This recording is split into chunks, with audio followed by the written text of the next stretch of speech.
Halo semuanya. Assalamualaikum warahmatullahi wabarakatuh. Jumpa lagi di Rohmain Channel. Mohon di like, subscribe dan share. Juga aktifkan lonceng notifikasi agar tidak ketinggalan update Rohmain Channel. Terima kasih. Warahmatullahi wabarakatuh.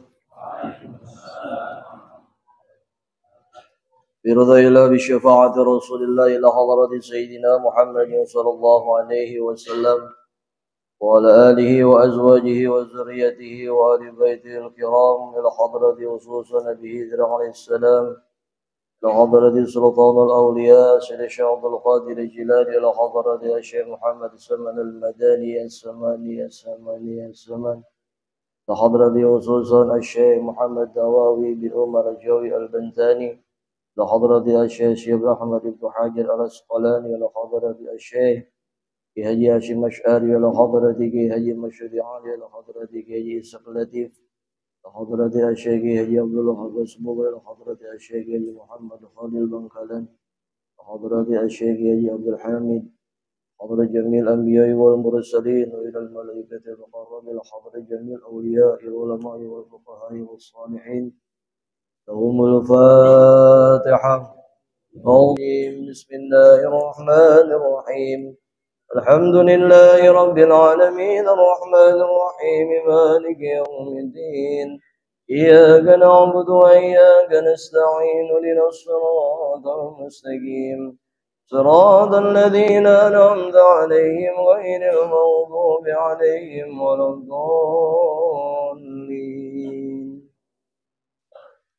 بسم الله الرحمن الرحيم الحمد لله الذي قد وفق للعلم خير خلقه وللتقى أشهد أن لا إله إلا الله وأشهد أن سيدنا محمدا عبده ورسوله اللهم صل وسلم وبارك على سيدنا محمد وعلى آله وصحبه أجمعين أما بعد حسبنا الله ونعم الوكيل نعم المولى ونعم النصير لا حول ولا قوة إلا بالله العلي العظيم. Hadirin jamaah yang dirahmati Allah Subhanahu wa taala. Bersyukur kehadirat Allah Subhanahu wa taala yang mana dengan karunia nikmatnya alhamdulillah pada pagi yang mulia ini kita dapat berkumpul kembali dalam melaksanakan kegiatan kita. Mudah-mudahan apa yang kita laksanakan ini ternilai ibadah di hadapan Allah Subhanahu wa taala. Salawat beriring salam tak lupa tercurahkan kepada baginda Rasul Nabi Muhammad sallallahu alaihi wasallam yang mudah-mudahan kita semua nanti mendapatkan syafaatul uzma dari baginda Rasul Nabi Muhammad sallallahu alaihi wasallam. Hadirin jemaah yang dirahmati Allah Subhanahu wa taala, mari kita lanjutkan pembahasan kita di dalam kitab Nasaihul Ibad. Kita sudah memasuki bagian perkara-perkara atau 5 macam perkara yang memasuki maqalah yang ketiga. Bismillahirrahmanirrahim. Qala al-muallif rahimahullah ta'ala wa nafa'ana bihi wa bi 'ulumihi wa bi asrarihi fid dharain amin ya rabbal alamin. Wal maqalatu as-salisatu qala an-nabi alaihi salam la yu'ti Allahu li ahadin khamsan illa wa qad 'adda lahu khamsan ukhra la yu'tihi shiqra illa wa qad 'adda lahu ziyada ولا يطيع الدعاء إلا وقد عد له الاستجابة ولا يطيع الاستغفار إلا وقد عد له الغفران ولا يطيع التوبة إلا وقد عد له القبول ولا يطيع الصدقات إلا وقد عد له التقبل. Bahwasanya di sini jelaskan baginda Rasul Nabi Muhammad sallallahu alaihi wasallam bersabda, Allah telah memberikan anugerah kepada kita 5 hal. Di balik anugerah yang telah Allah berikan, Allah sudah mempersiapkan 5 hal yang lainnya. Pada kesempatan pagi hari ini, insya Allah kita bahas 2 dulu. Cukup 2, sisanya nanti kita bahas di minggu-minggu yang akan datang. Yang pertama, baginda Rasul berkata, la yu'tihil yu'tillahu illi ahadin khamsan illa qadalahu khamsan ukhra la yu'tihil syuqra illa wa qad a'adda lahu ziyadah. Bahwasanya Allah telah menganugerahkan kepada kita bentuk syukur. Setelah kita bersyukur kepada Allah Subhanahu wa taala, di balik syukur yang kita lakukan ini, ternyata Allah sudah mempersiapkan a'addalahu ziyadah, akan ditambahkan kenikmatan kita kepada Allah Subhanahu wa taala. Jadi sebenarnya 5 hal ini sudah kita lakukan untuk memantapkan kembali apa yang kita lakukan. Mungkin lewat wasilah ini kita menjadi semakin mantap.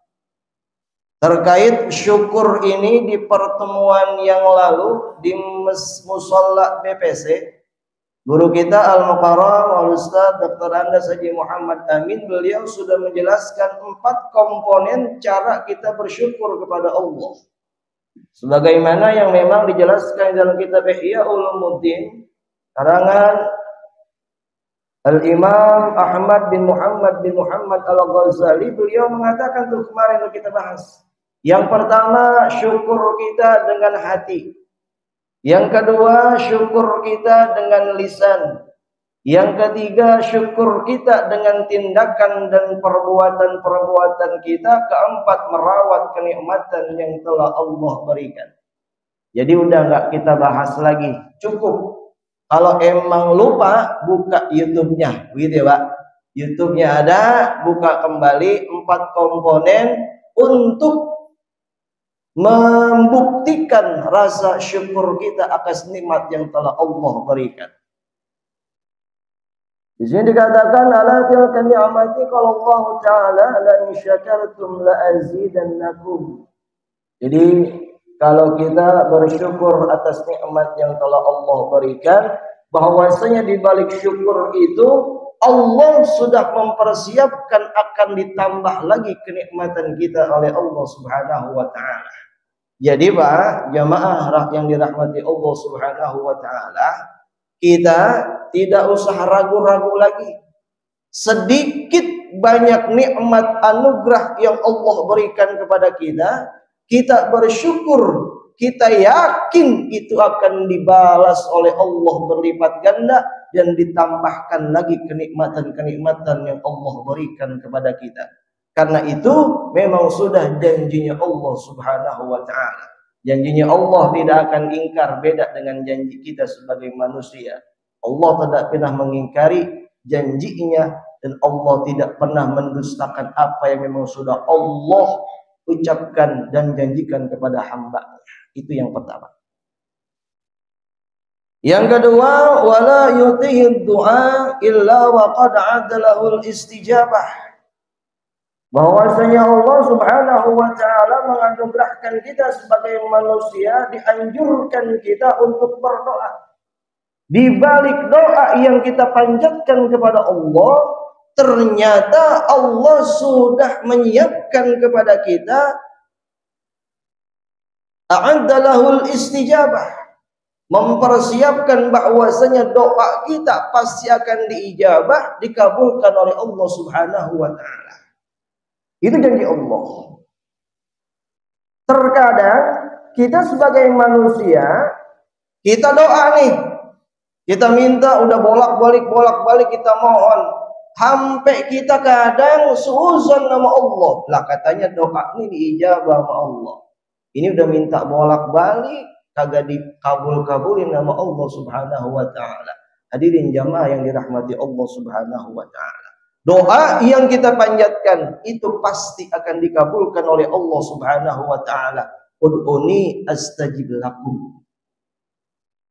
Mintalah kepadaku, kata Allah, pasti akan aku berikan. Dengan catatan, Pak, tatkala kita berdoa memohon kepada Allah, tentunya enggak seminta-mintanya.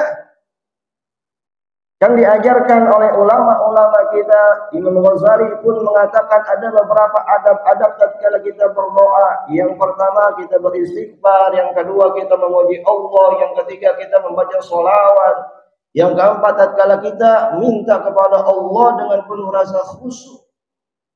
Kita tunduk setunduk-tunduknya memohon dan meyakini doa kita itu pasti akan dikabulkan oleh Allah. Karena apa? Doa yang kita minta akan diberikan oleh Allah Subhanahu wa taala. Allah lebih tahu kapan ini akan diberikan. Kapan ini akan dikabulkan. Jadi tugas kita tinggal minta aja. Minta. Allah enggak akan ingkar. Oh, Allah kalau ingkar, Masya Allah, mungkin. Allah malu kalau ada hambanya yang beriman dan bertakwa memohon kepada Allah tetapi enggak dikabuli. Begitu. Tinggal kita nih bagaimana? Kita perlu yakin. Kan kadang kita doa asal amin-amin aja, asal ngomong aja ya gitu. Yang kita hafal, kita baca gitu ya. Atau kita kagak tahu maksud dan tujuan dari yang baca itu, kita pakai bahasa kita sendiri, kudu kita mantep. Kayak kita makan cabai, Pak. Kita makan ini cabai, gua makan pedas, ya begitu. Garam gua makan asin, kudu begitu. Lah kalau kita minta kitanya kagak yakin, lah bagaimana? Kan gitu. Keyakinan kita kudu mantepin lagi. Dengan itu tadi, bahwasanya Allah Subhanahu wa taala tidak akan mengingkari yang sudah dijanjikan kepada kita sebagai hamba. Begitu. Sedikit tambahan referensi pertemuan kita pada pagi hari ini. Setidaknya ada beberapa hal yang harus kita perhatikan agar doa kita ini dikabulkan oleh Allah Subhanahu wa taala. Dikatakan oleh Ibrahim bin Adham, beliau adalah seorang ulama sufi besar pada zamannya yang meninggalkan kekuasaan tahta kerajaannya demi untuk mendekatkan dirinya kepada Allah Subhanahu wa taala. Suatu ketika beliau berkumpul dengan banyak masyarakat dan ada yang bertanya bahwasanya kenapa doa yang dipanjatkan itu memohon kepada Allah tetapi tidak dikabulkan doa kami, katanya. Ibrahim bin Adham berkata, yang membuat doa kalian tidak diijabah dan dikabulkan oleh Allah Subhanahu wa taala dikarenakan hati kalian sudah mati. Gitu, Pak. Matinya hati kita itu akan menjadi penghambat doa kita tidak sampai atau tidak dikabulkan oleh Allah Subhanahu wa taala. Makanya tadi itu, kenapa kita awal dengan istighfar untuk membersihkan segala perbuatan-perbuatan dosa kita.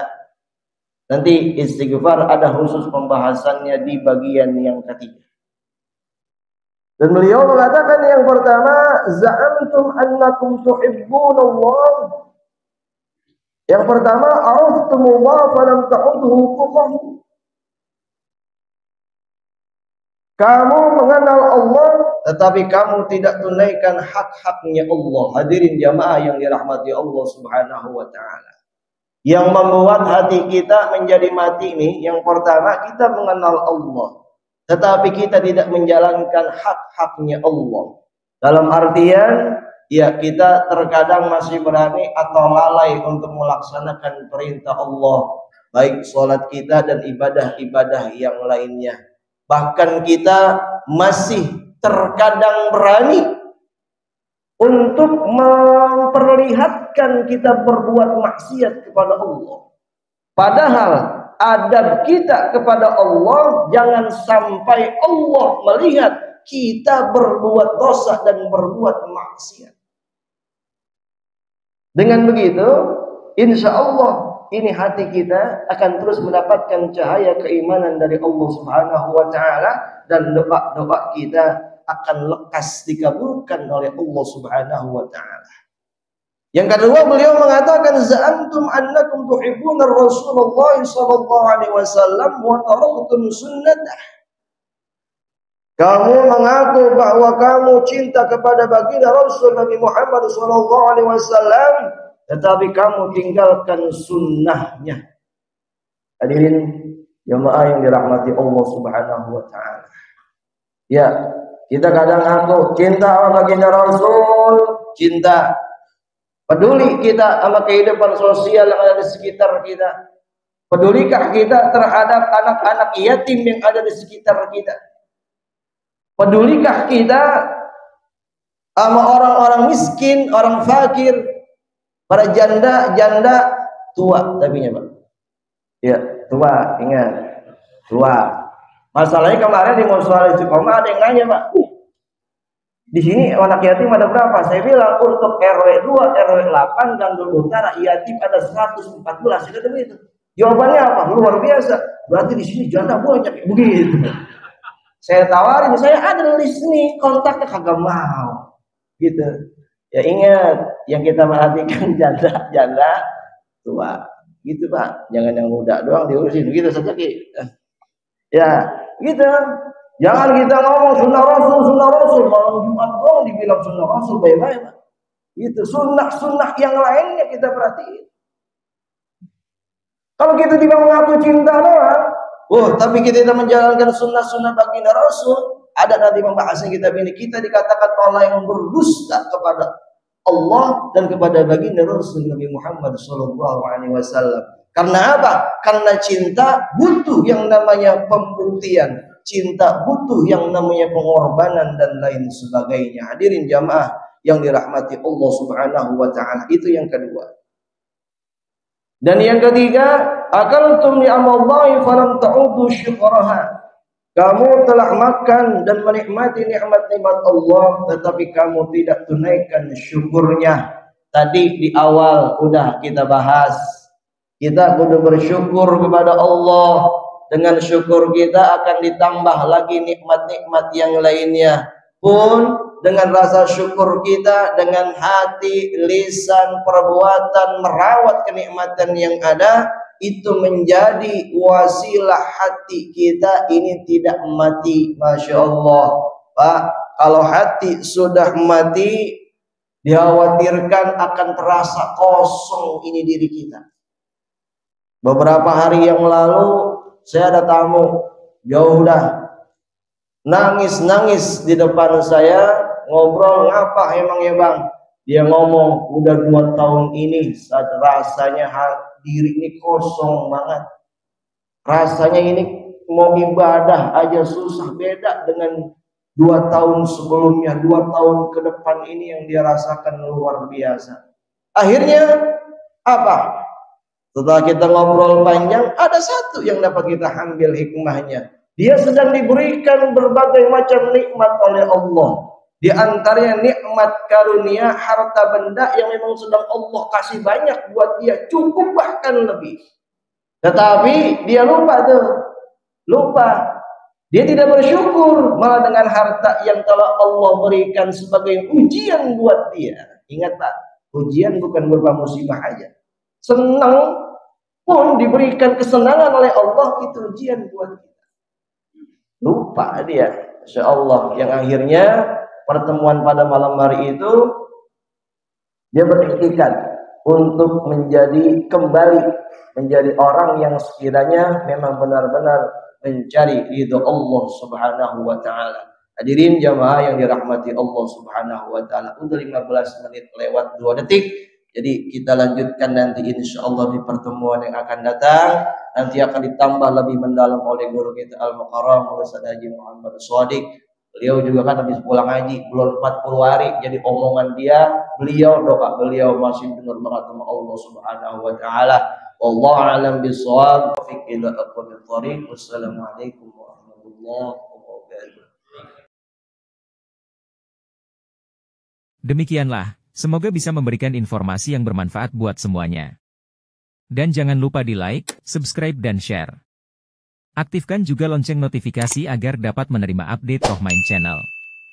Wassalamualaikum warahmatullahi wabarakatuh.